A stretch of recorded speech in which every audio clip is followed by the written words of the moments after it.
요한계시록 21장 9절로 27절의 말씀으로 우리에게 주시는 하나님의 말씀에 함께 은혜 받기 원합니다. 요한계시록 21장의 말씀은 새 하늘과 새 땅에 대한 말씀과 또 새 예루살렘에 대한 말씀을 우리에게 주십니다.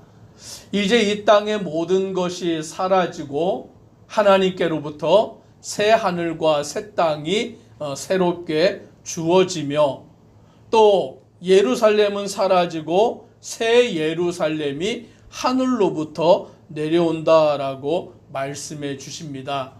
그러면 이 새 예루살렘이 무엇이냐라고 할 때에 11절에 이렇게 말씀합니다. 같이 함께 11절을 읽습니다. 하나님의 영광이 있어 그 성의 빛이 지극히 귀한 보석 같고 벽옥과 수정같이 맑더라. 아멘. 새 예루살렘이 무엇이냐라고 하면 11절의 말씀대로 하나님의 영광이 있다라고 말씀해 주십니다. 즉 하나님의 영광이 있는 곳이 새 예루살렘인 것입니다. 어떤 장소적인 개념이 아니라 어떤 건물로 우리가 생각하는 것이 아니라 새 예루살렘은 하나님의 영광이 임재하는 곳, 하나님의 영광이 계시는 곳이 바로 새 예루살렘인 것입니다. 이제 사도 요한은 하나님의 영광이 임재해 계시는 새 예루살렘을 어떻게 표현하냐면 오늘 여기 말씀처럼 그 성의 빛이 지극히 귀한 보석 같고 벽옥과 수정같이 맑더라라고 말하는 것입니다. 즉 하나님의 영광이 계시기 때문에 그곳이 얼마나 아름다운지요, 그곳이 얼마나 거룩한지요, 오늘 사람의 단어로 형용할 수 있는 바가 없는 거예요. 사람의 말로서 뭐라고 형용할 수가 없는 거예요. 그러니 요한은 사람이 보기에 가장 아름답고 귀한 보석으로서 오늘 그것을 표현하고 있는 것입니다. 그 성의 빛이 지극히 귀한 보석 같고 벽옥과 수정같이 맑더라. 이거 이상으로 표현할 수 있는 방법이 없다라는 것이죠. 그러니 오늘 새 예루살렘은 하나님의 영광이 있는 곳으로서 오늘 그 영광은 찬란한 아름다움이 있는 곳이다라고 말씀해 주십니다. 그러면서 12절에 보니 크고 높은 성곽이 있고 12문이 있는데 문에 12천사가 있고 그 문들 위에 이름을 썼으니 이스라엘 자손 12지파의 이름들이라 라고 말씀합니다. 오늘 그 새 예루살렘 성에 크고 높은 성곽이 있고 12문, 그 12문이 있다라고 말하는데 이 12문의 의미는 뭐냐라고 하면 이스라엘 자손 12지파다라고 그렇게 말합니다. 12지파, 이스라엘 자손의 12지파는 구약을 의미하고 있는 것이죠. 구약의 야곱의 아들들로서 이스라엘 민족을 형성하는 12지파, 오늘 그것을 말하여 주고 있는 것입니다. 그러면서 14절에는 또 이렇게 말씀합니다. 같이 읽습니다. 그 성의 성곽에는 12기초석이 있고 그 위에는 어린 양의 12사도의 12이름이 있더라. 12기초석이 있는데 그 위에는 어린 양의 12사도의 12이름이 있다라고 말하므로 12사도는 신약을 의미하는 것이죠.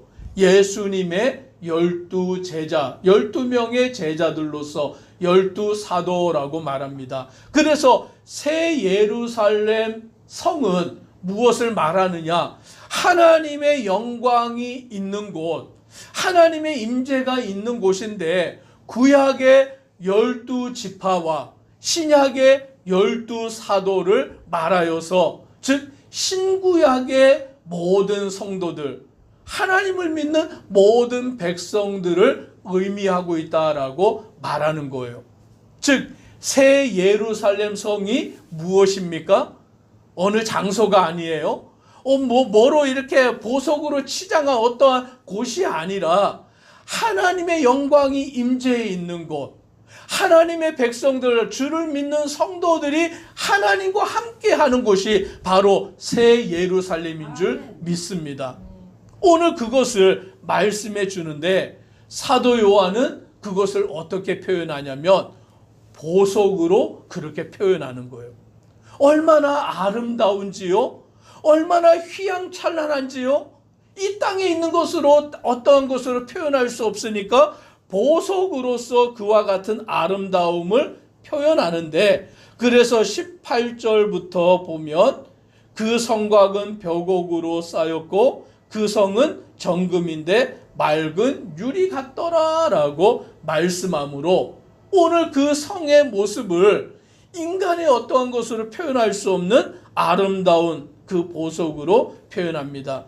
그래서 19절부터 말씀해 보니까 성곽의 기초석은 각색 보석으로 꾸몄는데 라고 말하면서 첫째는 기초석은 벽옥이요, 둘째는 남보석이요, 셋째는 옥수요, 넷째는 녹보석이요, 다섯째는 홍만호요, 여섯째는 홍보석이요, 일곱째는 황옥이요, 여덟째는 노곡이요, 아홉째는 당황옥이요, 열째는 비치옥이요, 열한째는 청옥이요, 열두째는 자수정이라 라고 말하여서 보석으로 다 표현하고 있는 것이죠. 우리가 뭘 좋아합니까? 보석을 좋아하잖아요.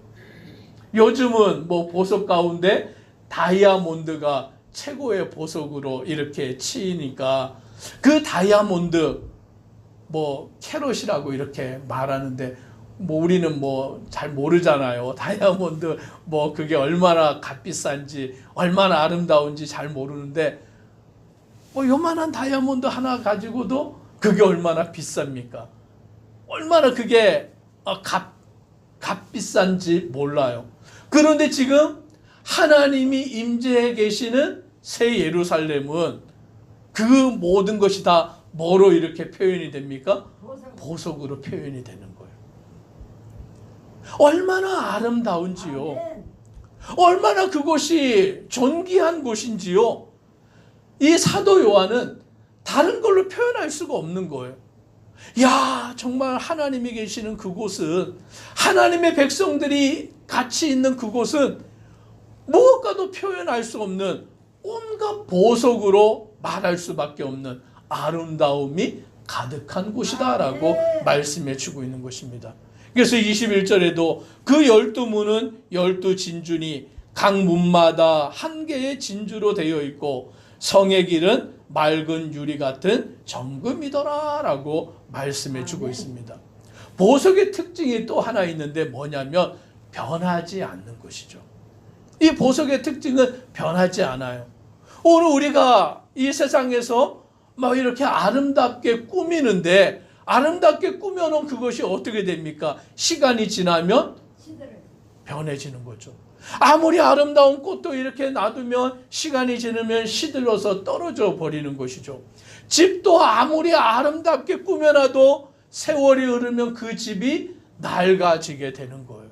변해버리는 것이죠. 그런데 오늘 새하늘과 새 땅, 그 새 예루살렘은 보석으로 이와 같이 표현한 것은 변하지 아니하는 그 영원성을 말하여 주고 있는 것입니다. 누가 계시기 때문에요? 하나님이 계시기 때문에. 또 주를 믿는 성도들이 있기 때문에 오늘 그 새하늘과 새 땅은 변하지 않는 곳이다 라고 말씀해 주고 있는 것입니다. 그래서 22절에 이렇게 말씀합니다. 같이 함께 읽습니다. 성 안에서 내가 성전을 보지 못하였으니 이는 주 하나님 곧 전능하신 이와 및 어린 양이 그 성전이심이라. 아멘. 무엇을 못 봤습니까? 성전을 못 본 거예요. 성전을. 성전이 얼마나 중요합니까? 그런데 성전이 없다라는 거예요. 왜 그렇습니까? 주 하나님 곧 전능하신 이와 및 어린 양이 그 성전이심이라 라고 말씀합니다.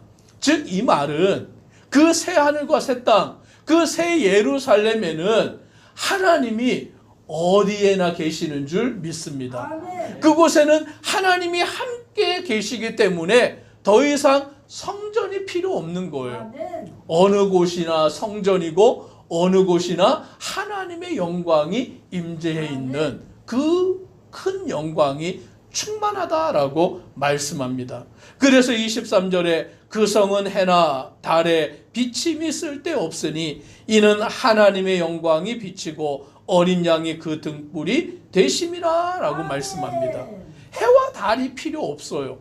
왜냐하면 하나님의 영광이 가득하시기 때문에, 어린 양이 그곳에 등불이 되어 주시기 때문에 그 새 예루살렘에는 더 이상 해도 필요 없고 달도 필요 없고 별도 필요 없고 성전도 필요 없고 오늘 하나님의 영광으로 가득 차 있는 그와 같은 곳이다라고 말씀합니다. 우리가 상상하기가 어렵잖아요. 그런데 우리가 생각해 보면 우리가 하나님의 은혜를 받았을 때 어떻습니까? 내 마음에 성령 하나님이 임재해 주실 때에 우리가 얼마나 기쁨이 충만하고 우리 안에 얼마나 감사가 넘쳐나고 우리 얼굴이 얼마나 해와 같이 빛나는가를 생각해 보면 오늘 하나님이 내 안에 계실 때에 우리 안에 천국이 이루어지는 것처럼 이 새 예루살렘에는 하나님의 영광이 또 어린 양의 등불이 비추시기 때문에 성전도 필요 없고 해와 달의 비침이 필요 없다라고 말씀합니다. 그래서 모든 사람들이 바로 이 성전으로 모여들게 되는데 오늘 이 성전에 모여들 때에 27절에 이렇게 말씀합니다. 같이 함께 읽습니다. 무엇이든지 속된 것이나 가증한 일 또는 거짓말하는 자는 결코 그리로 들어가지 못하되 오직 어린 양의 생명책에 기록된 자들만 들어가리라. 아멘. 이 새 예루살렘에 들어갈 수 있는 자가 있고 들어가지 못하는 자가 있다라고 말씀합니다. 누가 못 들어갑니까? 속된 것이나 가증한 일, 거짓말하는 자는 결코 그리로 들어가지 못한다라고 말합니다. 이게 누구냐면 사탄인 것이죠. 마귀인 것이죠. 그 짐승인 것이죠. 그들을 추종하여 우상을 숭배하는 자들인 것이죠. 오늘 이와 같은 자들은 결코 거기에 들어가지 못하고 오직 어린 양의 생명책에 기록된 자, 오늘 우리의 이름이 생명책에 기록되어져 있는 자, 즉 예수 그리스도를 믿는 자만이 거기에 들어가게 되는 줄 믿습니다. 오늘 저와 우리 성도님들은 예수 그리스도를 믿고 우리의 이름이 그 생명책에 기록되어져 있기 때문에 그 새 예루살렘에 들어가는 자가 되는 줄 믿으시기를 바랍니다. 그 믿음 가지고 우리가 살아가고 오늘 많은 영혼들이 예수 그리스도를 믿음으로 저들도 그 하나님의 나라에 들어가는 주의 백성 되기를 간절히 소망합니다. 기도드리겠습니다. 사랑의 하나님, 새 예루살렘은 어떤 곳이냐라고 할 때에 하나님의 영광이 임재하는 곳이다라고 말씀하십니다. 구약의 12지파와 신약의 12사도의 이름이 새겨져 있는, 즉 하나님을 믿는 백성들이 있는 곳이 바로 새 예루살렘이다라고 말씀해 주고 있습니다. 사도 요한은 그 새 예루살렘을 지상에 있는 무엇으로 표현할 수 없기 때문에 가장 아름다운 보석으로서 그 보석과 같은 모습으로 표현하고 있는 것입니다. 오늘 우리는 하나님의 영광 가운데 함께 있는 자 되게 하시고 주와 동행하는 자 되게 하시고 그 은혜 안에 살아가는 모든 믿음의 성도들 되도록 은혜 더하여 주옵소서. 예수님 이름으로 기도드리옵나이다. 아멘.